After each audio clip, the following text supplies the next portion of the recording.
ദൈവത്തിൽ നിന്ന് വലിയവ പ്രതീക്ഷിക്കുന്നവരാണ് ദൈവത്തിന്റെ മക്കൾ. കർത്താവ് എനിക്ക് വേണ്ടി വലിയവ ചെയ്യും, കർത്താവിന്റെ കരം എനിക്ക് വേണ്ടി പ്രവർത്തിക്കും എന്നുള്ള ഉറപ്പും ധൈര്യവുമാണ് ഓരോ ദൈവമക്കളെയും ഓരോ ദിവസവും നടത്തുന്നത്.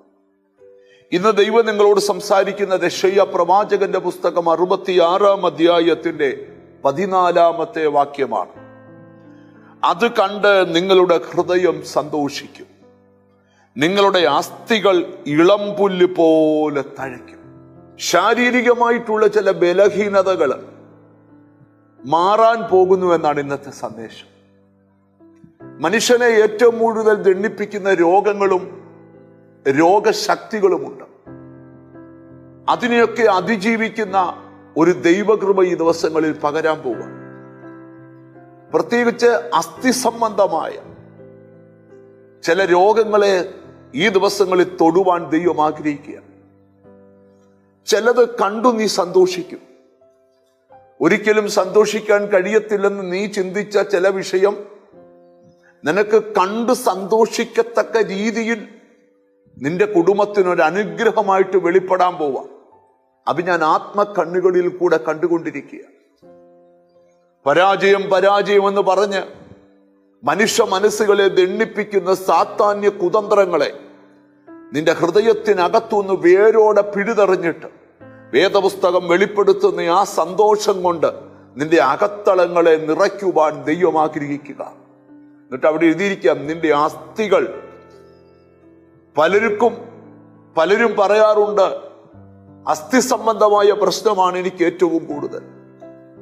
പക്ഷെ ഇവിടെ ബൈബിൾ പറയാം, നിന്റെ അസ്ഥി ഇളംപുല്ല് പോലെ തഴയ്ക്കും.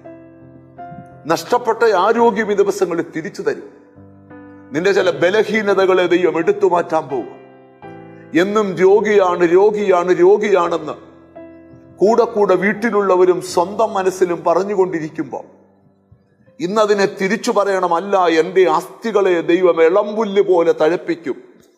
എൻ്റെ ശരീരത്തിൽ രോഗശാന്തിയും ആരോഗ്യവും വരുത്തി എന്നെ കർത്താവ് സൗഖ്യമാക്കും. നമുക്ക് അങ്ങനെ തന്നെ പറഞ്ഞൊന്ന് പ്രാർത്ഥിക്കാം. ഇന്ന് ഏറ്റവും കൂടുതൽ രോഗസൗഖ്യത്തിന് വേണ്ടി ഞാൻ പ്രാർത്ഥിക്കാൻ പോവുകയാണ്. പരിശുദ്ധനായ ഞങ്ങളുടെ ദൈവമേ, സ്വർഗസ്ഥ പിതാവേ, എന്നോട് ചേർന്ന് പ്രാർത്ഥിക്കുന്ന മക്കൾക്ക് വേണ്ടി പ്രാർത്ഥിക്കുന്നു. അവരുടെ ആരോഗ്യ നിലയോട് പോരാടിക്കൊണ്ടിരിക്കുന്ന സകല തരത്തിലുള്ള അന്ധകാര ശക്തികളും അവരെ വിട്ട് ഒഴിയട്ടെന്ന് ഞങ്ങൾ കർത്താവിനോട് പ്രാർത്ഥിക്കുക. അവരുടെ അസ്ഥികളെ ഇളംപുല്ല് പോലെ തഴയ്ക്കണം. സകല രോഗത്തെയും രോഗാത്മാവിനെയും ശാസിച്ച് പ്രാർത്ഥിക്കുക. ഒരത്ഭുത വിടുതൽ നിന്റെ മക്കളുടെ മേൽ വരട്ടെന്ന് പ്രാർത്ഥിക്കുക. ചിലതൊക്കെ കണ്ട് സന്തോഷിക്കാനുള്ള വഴി ഒരുക്കി കൊടുക്കണം. എന്നോട് ചേർന്ന് പ്രാർത്ഥിക്കുന്ന മക്കളെ നിന്റെ നാമം ചൊല്ലി പിതാവിൻ്റെയും പുത്രന്റെയും പരിശുദ്ധാത്മാവിന്റെ നാമത്തിൽ അനുഗ്രഹിച്ചു പ്രാർത്ഥിക്കും. പ്രാർത്ഥന കേട്ടത് കൊണ്ട് നന്ദി. യേശു ക്രിസ്തുവിൻ നാമത്തിൽ തന്നെ ആമേൻ. നിന്റെ അസ്ഥിയിൽ ഒരു വിടുതലുണ്ട്. നീ ചിലത് കണ്ട് സന്തോഷിക്കും. God bless you.